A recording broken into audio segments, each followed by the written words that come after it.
in the water office since the government's finally reopened. So we have actually been able to get back in the office. Last Thursday was when I had to move all my stuff from home back into the office, so I had to bring my computer and all that. And yeah, no, it's been pretty crazy with everything starting to get back up and running now. I would imagine people don't realize that you are, when there's a government shutdown, you're affected.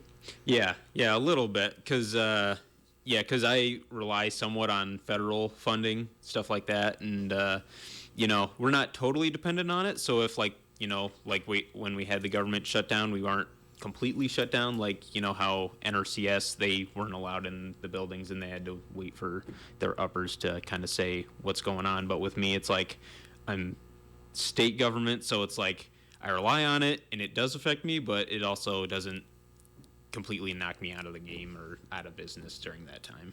So let's get into your topics. The Soil and Water Conservation District Office, you got tree sales, things going on? Yeah, this week we already got done with like fish sales, stuff with that. That was a while ago, but our tree sales, the deadline has passed for that. But to anyone who actually did order the trees, those will be coming in on Thursday and Friday, and we'll have those all sorted out and ready by then. So yeah, I mean, tree sales were they're a little late this year compared to usual, but yeah, we still got some sales going on, but which is good. So that helps out our district and helps with that funding aspect, like I talked about a second ago. So what's the director election?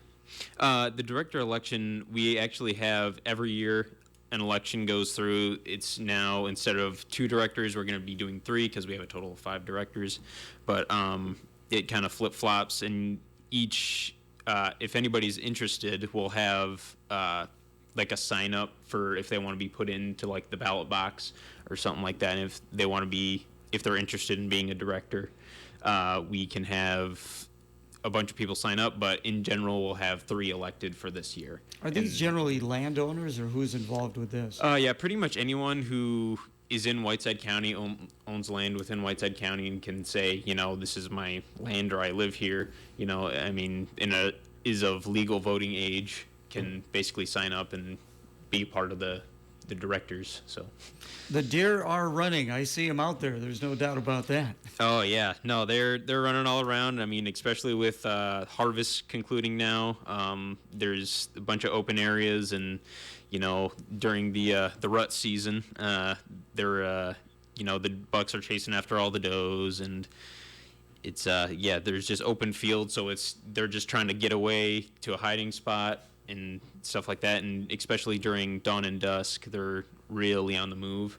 So it's always an important eye to, watch out on the sides of the roads and open fields, which is kind of nice because then you can actually see them instead of them popping out at last second and like from the corn or something. But yeah, it's always important to, if you're out and can use your brights. But I mean, it's not only a problem for deer, because it's also a problem for coyotes because they have less cover and habitat in that sense as well. But are there a lot of coyotes around here?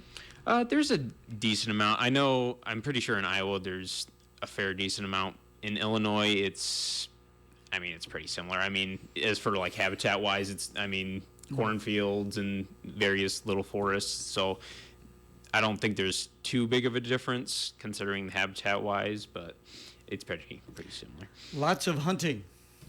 Yeah, so archery season still open except for this weekend, November 21st and 23rd.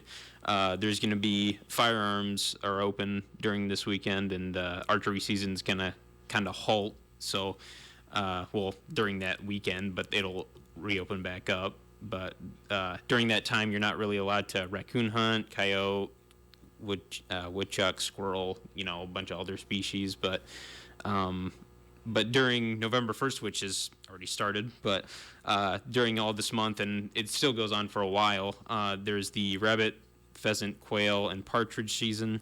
And also the big one, turkey. Turkey on November 1st, the first spring lottery, December 1st. The first spring lottery will open December 1st, okay? And then the second lottery will open up on December 11th. So you'll have to wait until December. But uh, yeah, you're only allowed to get 3 permits. You're not allowed to go over that. So always be mindful of that when trying to, get your permits. So you're getting your permit in December, but it is a spring season? Yeah. Is that right? Okay. Yep. Yeah, it's kind of weird how that works, but yeah, you kind of always want to keep in mind, the future, so you have your permits and you're all ready to go for the season.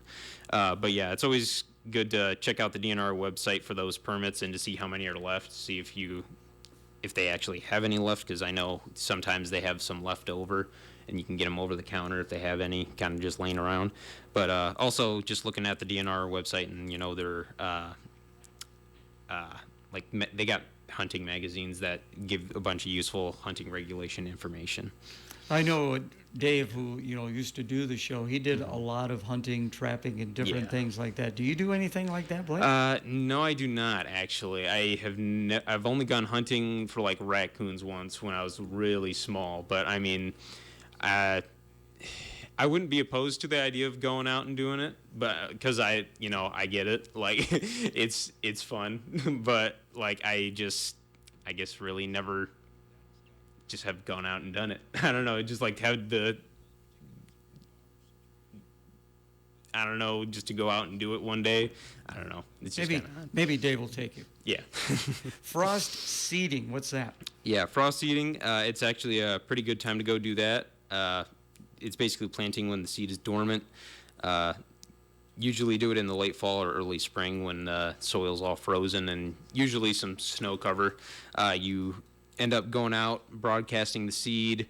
That's usually the best way to do it because you don't want to run a drill through the rock hard soil. So, but yeah, broadcasting that seed, it ends up laying over all the soil, and then once it all thaws and freeze, like after freezing, it thaws out, and then it ends up sucking those seeds into the soil and really, just ends up doing all the work for you, which is really nice. So it's just kind of like how nature just does its work for you, and it's really helpful and a really good way to establish seed.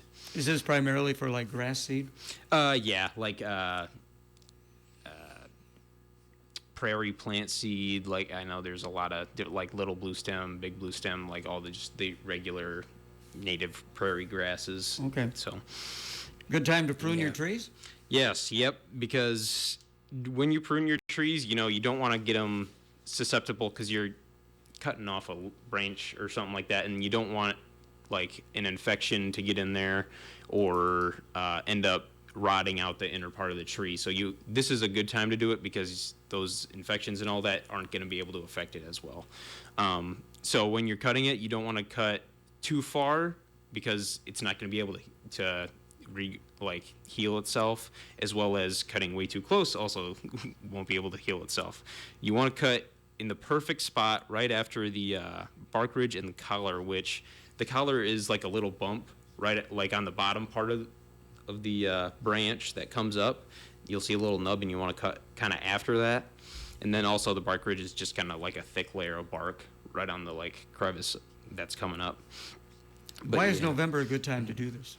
Yeah, because like I kind of mentioned, the rot and the infectious diseases. If you do it at an earlier time, you could end up, getting an infection in the tree, and then it ends up killing the whole tree, and then you're kind of screwed.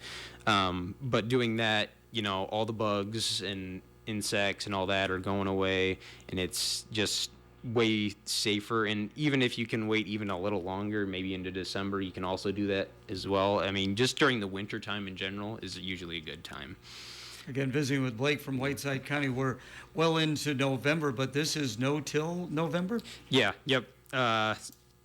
No-till is very, very good for your soil. If you do till, it's not, it's good that way too. But no-till is actually better in the long run because you're not compacting the soil as much. Because if you're tilling, you're always running it over with the tractor as well.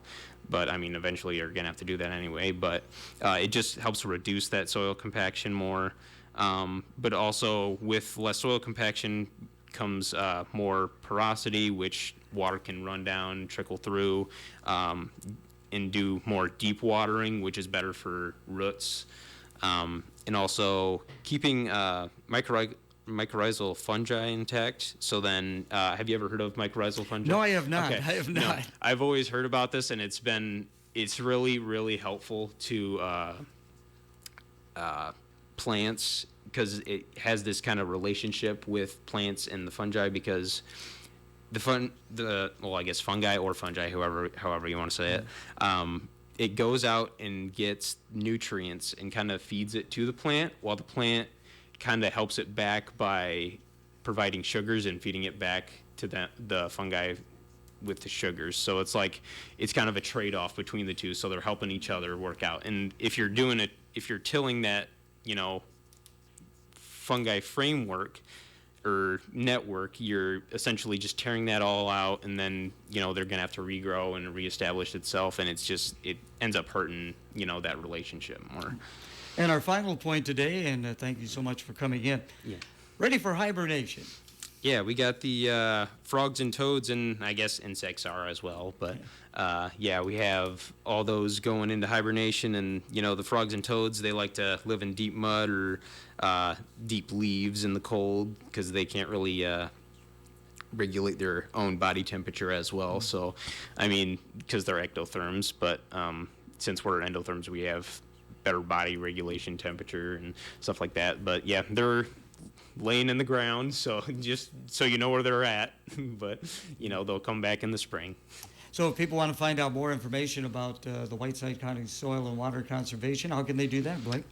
They can reach out to us in email, or actually our website has a bunch of our contact information as well at whitesidecountyswcd.com. Otherwise, our email is whitesidecountyswcd@hotmail.com. So yeah, those are probably the two best ways to reach out to us, or just come into the office. So we'll see you again December 9th. Does that sound good? Yep, sounds good. All right, thank you. Yep. Right now, the Dan Patrick Show. Dan Patrick. Kyler Murray, is he going to be there next year? You're going to owe him $50 million, and he's not going to be starting for you? Are you going to move on from him? These are those dilemmas you have when you start to pay somebody and you pay them a year early. And I know that it probably ruffles feathers with these players and their agent, but I would be saying, I want to see more. If I'm giving you $50 million, you have to, and it's just $50 million a year, I could be giving you $250 million. I reserve the right to be able to say to you, I want to see one more year. You may be bothered by that. Now, unless you say, Josh Allen checks all the boxes, he is our franchise, he's a Hall of Famer. And you say that about Joe Burrow. I just don't want to rush. You don't need to rush. The Dan Patrick Show. Dan and the Danettes and you. Heard weeknights at 6 on FM 104.